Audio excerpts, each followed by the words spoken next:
예수님께서 부활하시고 승천하신 이후에 사람들은 예수님께서 다시 오실 것을 기다리고 있었습니다. 예수님께서 다시 오심의 그 시간들을 그들은 기다리면서 어렵고 힘든 시간들을 버텨냈습니다. 예수 그리스도의 부활을 믿었던 그때 당시의 사람들은 우리가 상상할 수 없을 정도의 핍박과 어려움에 처해 있었습니다. 그럼에도 불구하고 그들은 예수님께서 다시 오신다라고 하신 이 약속의 말씀을 부여잡고 그들은 기다렸습니다. 한 해, 두 해, 이렇듯 시간이 지나가게 되어지자 그 기다림은 점점 불안감으로 다가옵니다. 여러분, 우리는 그것을 충분히 지금 경험하고 있습니다. 이 코로나 사태가 금방 끝날 것이다라고 하는 이 기대가 우리한테 있었지만 점점 더 길어지는 이 시간 속에 우리는 희망보다는 점점 더 절망과 두려움 속에 빠져 있는 우리들의 모습입니다. 2000년 전도 마찬가지입니다. 예수님께서 다시 오신다라고 말씀하셨는데 핍박과 어려움이 있었지만 그럼에도 불구하고 기다렸지만 참아냈지만 예수님께서 다시 오신다라고 하는 이 사실이 점점 희미해집니다. 결국에는 한 명씩 두 명씩 예수님의 재림을 기다리지 못하고 그것을 거부하는 사람들이 나타나게 되었습니다. 예수님의 재림을 부인하는 집단이 출현하게 되었습니다. 그리고 그 사상이 교회 안에 들어와서 열심히로 예수님의 오심을 기다렸던 그 사람들을 흔들어 놓기 시작하였습니다. 이러한 상황 가운데에 하나님께서는 베드로 사도를 통하여 우리 주님의 다시 오심에 대하여 다시 한번 권면해 주고 있습니다. 베드로 사도는 초창기 기독교인들에게 있었던 그들 안에 있었던 거짓 교사들, 즉 예수님의 다시 오심을 부인했던 그 무리들을 향하여 또한 예수님의 재림을 기다렸던 그 사람들을 조롱하는 그 무리들을 향하여 베드로는 하나님의 시간이 분명히 있음을 선포해 주고 있습니다. 사람들은 보이지 않는 기다림에 대한 확신이 사라지게 되어지면 어디에 관심을 두냐면 보이는 것에 관심을 두게 되어집니다. 이것이 사람의 모습인 것 같습니다. 그러니 보이지 않는 것을 기다리는 그 기다림의 끝은 긍정이 아니라 부정적인 측면을 통하여서 보이는 것에 집중하게 되어집니다. 예수님은 다시 오신다라고 우리가 분명히 말씀해 주고 있습니다. 이 말씀 때문에 다양한 종말론이 이 교회 안에 들어와 있습니다. 또한 예수님의 다시 오심과 요한계시록의 그 심판의 사건들을 보면서 어떠한 사람들은 사람들을 두려움과 공포 속으로 밀어넣는, 조장하는 그러한 좋지 않은 아주 나쁜 무리들도 존재하고 있는 것을 보게 되어집니다. 불안한 심리를 이용해서 사회적인 무리를 일으키는 그 뉴스들을 우리는 종종 볼 수가 있습니다. 예수님께서 오신다라고 하는 이 놀라운 사건 앞에서 이렇게 교묘하게 그의 날 거짓 교사들처럼 이렇게 음흉한 일들을 벌이는 사람이 있는데 하나님께서는 오늘 베드로 사도를 통해서 우리에게 예수님의 다시 오심이 그렇게 두려운 것이 아니라 예수님의 다시 오심은 우리에게 희망과 소망의 날임을 우리에게 말씀해 주고 있습니다. 주님께서 다시 오시는 것은 여러분 무엇입니까? 시간의 문제입니까? 사람들은 시간의 문제다라고 생각하고 그 시간을 알아내려고 애씁니다. 하지만 이것은 예수님이 언제 오시는가라고 하는 예측의 문제가 아닙니다. 시간과 장소와 방법은 하나님의 몫입니다. 그리고 그것을 기다리는 것은 잘못입니다. 어떠한 시간, 어떠한 장소, 어떠한 방법, 그 방법을 가지고 예수님의 재림을 기다리는 것은 잘못된 방식입니다. 이것은 시간의 문제가 아닙니다. 이것은 능력의 문제입니다. 하나님은, 예수님은 우리의 모든 시간과 장소와 역사 가운데에 통치하시고 그 중심에 서 계시는 분이십니다. 그렇기 때문에 예수님의 다시 오심은 시간의 문제가 아니라 하나님의 능력의 문제입니다. 주님의 의지의 문제입니다. 하나님이 언제 오실지 결정할지의 문제라고 하는 사실입니다. 그러나 분명한 것은 예수님께서는 다시 오신다라고, 반드시 다시 오신다라고 우리에게 말씀해 주고 있습니다. 여러분, 우리는 이러한 베드로의 권면을 통해서 우리가 기억해야 할 것은 이것입니다. 하나님께서 이 우주의 중심이시고 그 하나님께서 우리 가운데 오시는데 우리의 삶은 그 하나님을 우리의 삶의 주인으로 받아들이고 살아내는 것, 이것이 바로 예수님의 다시 오심을 기다리는 우리의 바른 모습입니다. 주님의 의지를 알고 기다리는 것, 즉 내가 다시 오시겠다라고 말씀하신 예수님의 의지를 믿고 기다리는 것, 이것이 바로 우리가 종말을 대하고 있는 신앙인의 올바른 모습입니다. 어떠한 시간, 어떠한 방법, 거기에 치중할 것이 아니라 다시 오신다라고 말씀하신 그 하나님의 약속의 말씀을 믿고 그 우리의 삶을 하나님을 주인 삼고 살아가는 그 모습, 그것이 바로 우리의 모습입니다. 주님의 다시 오심을 기다리는 것이 바로 신앙인의 바로 바른 자세입니다. 주님의 다시 오심을 기다리지 못하는 사람들은 옳은 신앙이 될 수가 없습니다. 그렇지만 주님의 다시 오심을 포기하는 사람들이 있습니다. 즉 주님의 다시 오심을 기다리지 못하고 신앙의 길을 포기하는 사람들이 있습니다. 신약 성경에 보게 되어지면 데마라는 사람이 있습니다. 성경은 그를 가리켜 이렇게 표현해 주고 있습니다. 그는 세상을 사랑해서 떠났다라고 표현해 주고 있습니다. 무슨 말입니까? 세상을 사랑했다는 이야기는 하나님께서 말씀하신 그 종말의 때를 기다리지 않냐고 눈에 보이는 세상을 향해서 나아갔다라는 이야기입니다. 예수님의 다시 오심을 기다리지 못하는 사람들의 모습이기도 합니다. 하나님에 대한 존중이 없습니다. 하나님의 통치하심에 대한 그 확신이 없습니다.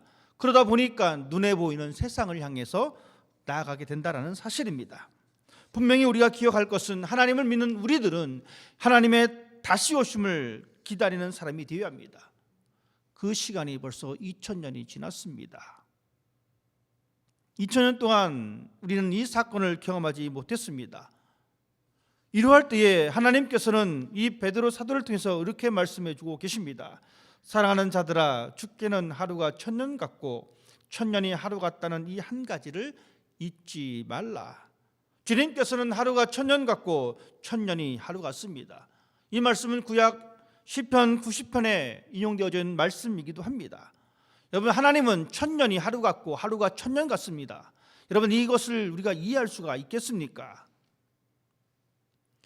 인간은 시간의 개념의 한계성이 분명히 존재합니다. 그렇기 때문에 우리들은 알 것은 인간의 개념의 시간은 하나님 앞에서 아무런 의미가 없다라는 사실입니다. 여러분, 우리가 정한 이 100년, 우리가 정한 이 2000년, 우리가 정한 이 5000년, 이것이 하나님 앞에서는 아무런 의미가 없다라는 사실입니다. 시간의 상대성이 있음을 여러분 기억하십시다. 잘못된 사람들은, 이 거짓 교사들은 이 시간을 인위적으로 해석해 버립니다. 하나님 앞에서 그 시간의 개념을 인간이 세우고자 노력한다라는 이야기입니다. 그렇기 때문에 잘못된 것입니다. 인간의 개념의 시간은 하나님 앞에서는 아무런 의미가 없습니다. 하나님은 하나님의 시간에 따라서 움직이십니다. 그리고 그것이 바로 도둑처럼 임한다라고 우리에게 말씀해 주고 있습니다. 마태복음 24장에 보면 예수님께서 마지막 때에 관한 이야기를 하셨습니다. 그때 예수님께서 말씀하시기를 이 마지막 때는 노아의 때처럼 호련히 임할 것이다. 사람들은 먹고 마시고 장가들고 시집가고 그들이 죽기까지, 그들이 망하기까지 알지 못했습니다. 그리고 생각하지 못할 때에 예수님은 오신다라고 우리에게 말씀해 주고 있습니다. 이것은 전 인류의 모든 것을 포함한 사건이요, 바로 우리 또한 여기에 포함된 사건입니다. 우리가 이 사실을 쉽게 알 수 있는 것은 바로 죽음입니다. 여러분, 우리에게 죽음이 어떻게 다가옵니까? 우리의 죽음을 예측할 수는 없습니다. 호련히 도둑처럼 임하는 것이 우리의 죽음의 현실입니다. 바로 예수님의 종말도 마침 그렇게 되어집니다. 호련히 도둑처럼 임할 것이다. 그럼에도 불구하고 여전히 우리는 이 땅에서의 삶을 살아내고 있습니다. 전 인류는 이 땅에서의 삶을 2000년 동안 이어져 왔습니다. 왜 그렇습니까? 성경은 말씀해 주시기를 그것은 하나님의 오래 참음이시다라고 말씀해 주고 있습니다. 하나님께서 우리를 향한 하나님의 구원의 은혜의 시간을 여전히 붙잡고 있음을 우리에게 말씀해 주고 있습니다. 아무도 멸망치 아니하고 저들이 하나님 안에서 은혜의 자리에, 저들이 하나님 안에서 구원의 자리에 들어오도록 하나님께서는 우리를 기다리고 계신다라는 사실입니다. 이것이 바로 하나님의 사랑의 표현입니다. 아들을 보내주신 그 하나님의 사랑의 표현입니다. 하나님께서는 이 인류를 향하여, 하나님께서는 이 사람들을 향하여 오래 참음으로 하나님께서 이 세상에 구원받아야 할 그 백성들을 여전히 기다리고 계신다라는 것. 우리는 이 하나님의 은혜 속에 들어와 있습니다. 우리는 이 하나님의 은혜의 구속의 시간에 들어와 있으면서 이제 우리가 해야 할 것이 있습니다. 그것은 바로 하나님께서 우리에게 이렇게 말씀하십니다. 아무도 멸망하지 않냐고 다 회개하기에 이르기를 원하시느니라. 하나님의 다시 오심의 시간이 하나님께서는 멈추고 계신데 그 이유는 우리로 하여금 회개하여 멸망하지 않냐고 그 생명으로 들어오기를 원하시는 하나님의 사랑이라는 것을 우리는 볼 수가 있습니다. 우리에게 필요한 것은 회개의 과정입니다. 우리에게 필요한 것은 자기 자신을 돌아보는 성찰의 시간입니다. 여러분, 우리가 예수님의 다시 오심을 기다리면서, 하나님의 오심을 기다리면서 얼마만큼 우리 자신에 대한 성찰의 시간을 가지고 계십니까? 예수님의 이야기 가운데에 두 아들에 관한 이야기가 있습니다. 하루는 아버지가 두 아들을 불러다 놓고 이야기합니다. 오늘 누가 가서 포도원에 가서 일을 할래? 첫째 아들이 말합니다. 제가 가겠습니다. 그런데 이 첫째 아들은 아버지한테 가겠다라고 말을 하고 가지 않습니다. 반면에 둘째 아들은 저 안 갈랍니다. 저 딴 데 일을 해야 되고 이것저것 해야 할 것이 많습니다 라고 이야기했다가 그런 마음을 돌리고 포도밭에 나가서 일을 합니다. 누가 아버지의 뜻대로 행한 사람입니까? 둘째 아들입니다. 자기 자신을 뒤돌아보고 자기가 마땅히 해야 할 그 일을 감당했던 그 이야기, 하나님의 그 날을 기다리면서 여러분, 우리는 이 둘째 아들과 같은 그 모습을 간직하는 사람이 되어야 합니다. 나 자신을 뒤돌아보는 사람이 되어야 합니다. 말씀을 통하여 우리 자신을 뒤돌아보는 사람이 되어야 합니다. 그때 비로소 우리는 하나님의 구속의 은혜 속에서 그 은혜를 마음껏 누리면서 삶을 살아낼 수가 있습니다. 하나님을 믿으면서 우리의 삶 가운데 기쁨이 없을 때가 있습니다. 하나님을 믿으면서 우리의 삶 가운데 소망이 없을 때가 있습니다. 그것은 바로 우리 속에 죄가 있기 때문에 그렇습니다. 그러니 우리 속에는 기쁨이 없습니다. 우리 속에는 소망이 없습니다. 그럴 때 우리가 이 기쁨과 이 소망을 다시 회복할 수 있는 것은 자기 자신을 돌아보는 시간입니다. 자신을 성찰해 보는 시간입니다. 세상의 잣대와 윤리가 아니라 하나님의 말씀으로 우리 자신을 비추어 보는 것. 우리 시장님께서 기도하셨듯이 하나님의 말씀으로 이 세상을 비추어 보고 우리 자신을 비추어 보는 그 삶이 우리 가운데 있어야 될 것을 하나님께서 우리에게 말씀해 주고 있습니다. 우리가 성찰하지 않으면, 우리가 회개하지 않으면 그 벌어지는 사건은 비참한 사건일 수밖에 없습니다. 베드로 사도는 하나님의 말씀을 증거하면서 이 세상의 모든 것들이 다 풀어진다라고 말씀해 주고 있습니다. 오늘 말씀에 보면 참 무서운 말씀이 등장합니다. 하늘이 큰 소리로 떠나가고 물질이 뜨거운 불에 풀어지고 땅과 그 중에 있는 모든 일들이 드러난다. 하늘이 불에 타서 풀어지고 물질이 뜨거운 불에 녹아진다. 우리가 이 말씀을 문자적으로만 듣게 되어지면 정말 난리 난 것 같은 그러한 현상들을 우리가 볼 수가 있습니다. 여러분, 이 말씀은 우리에게 두려움과 공포의 말씀이 아닙니다. 이 말씀은 우리로 하여금 하나님께서 이 세상을 다스리시는 분이심을 우리에게 말씀해 주고 있습니다. 이 땅의 모든 것을 다 통치하시는 그 하나님의 존재에 대해서 우리에게 말씀해 주고 있습니다. 그러니 우리는 하늘이 불같이 번쩍거리고 땅이 갈라지고 땅에 있는 모든 것들이 불에 사라져버리는, 녹아버리는 그 무서운 사건을 쳐다볼 것이 아니라 이 말씀을 통해서 이 땅이 가지고 있는 이 한계성을 인식하면서 우리는 하나님의 존재를 바라보는 사람이 되어야 된다는 사실입니다. 이것이 바로 베드로 사도가 우리에게 주신 하나님의 권면입니다. 이 땅의 한계를 쳐다보지 말고 여러분, 하나님의 의가 있는 새하늘과 새 땅을 바라보십시다. 이것이 바로 하나님께서 베드로 사도를 통해서 주신 말씀이요, 이것이 바로 우리의 시간을 살아가고 있는 우리에게 주신 하나님의 말씀입니다. 우리는 이렇듯 한계가 뚜렷한 이 세상에 살아가고 있습니다. 모든 것이 다 무너져 버리고 모든 관계가 다 해체돼 버리는 그러한 세상 속에 우리는 살아가고 있습니다. 그러나 우리가 기억할 것은 이것입니다. 풀은 마르고 꽃은 시드나 우리 하나님의 말씀은 영원히 서리라. 그 하나님께서 우리에게 이렇게 말씀해 주고 있습니다. 내가 새 하늘과 새 땅을 너희에게 주겠다. 하나님께서는 이사야 선지자를 통해서 우리에게 분명히 말씀해 주시기를, 보라 내가 새 하늘과 새 땅을 창조하나니 이전 것은 기억되거나 마음에 생각나지 아니할 것이다. 그 약속하신 대로 새 하늘과 새 땅의 도래는 반드시 존재합니다. 우리는 하나님의 오심을 간절한 마음으로 기다리고 사모하는 사람이 되어야 합니다. 하나님의 의가 존재하는 새 하늘과 새 땅에 거하는 그 날을 여러분 기대하십시다. 하나님의 날을 바라보고 기다려야 하는 삶을 살아가야 합니다.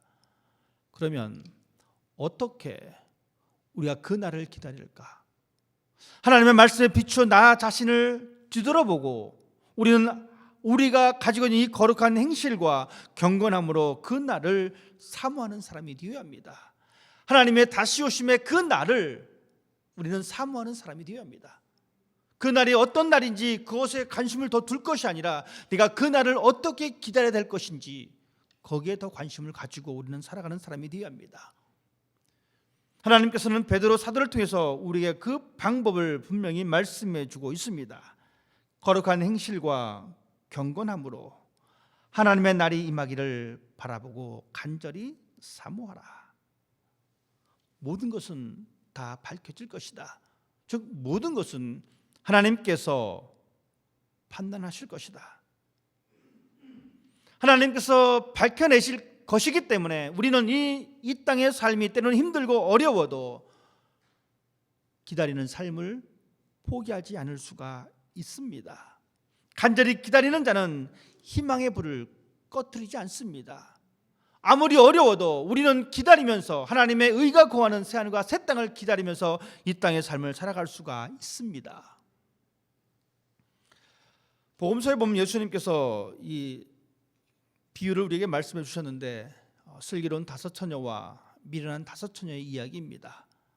신랑을 맞이하기 위해서 10사람의 신부가 있었는데 5사람은 여분의 기름을 준비했고 5사람은 여분의 기름을 준비하지 못했습니다. 신랑이 도착하였을 때에 결국 그 신랑과 함께 잔치에 참여한 사람은 기름을 준비한 사람들이었습니다. 그 기름이 무엇입니까? 그들이 준비했던 그 기름이 무엇입니까? 그들은 준비했던 그 기름으로 인하여 잔치에 참여하게 되었습니다. 그렇다면 여러분들은 여호와의 날을 기다리면서 여러분이 준비한 기름은 무엇입니까? 그 기름을 얼만큼 준비해 놓고 계십니까?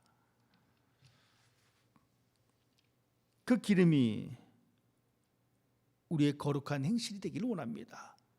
그 기름이 우리의 경건한 삶의 모습이 되기를 원합니다. 하나님의 날을 사모하고 하나님의 날을 기다렸던 그 사람들은 결국에는 하나님의 잔치에 참여함을 우리는 볼 수가 있습니다. 누가복음에 보여진 사건을 통해서 우리는 시므온과 안나를 기억합니다. 이들은 성경은 표현하기를 하나님의 위로를 기다린 사람이다라고 기록해 주고 있습니다. 그러면 그들이 어떻게 하나님의 나를 기다렸는가?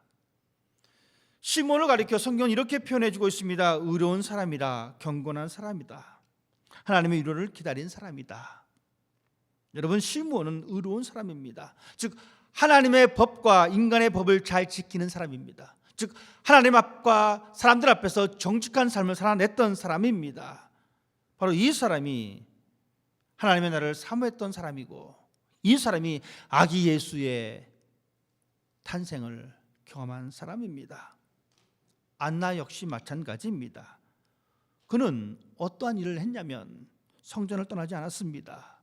주야로 금식하였습니다. 기도하며 다른 사람을 섬겼습니다. 이러한 모습이 하나님의 나를 기다리는 삶의 모습입니다. 이러한 모습이 거룩한 행실과 경건함으로 기다리는 삶의 자세입니다.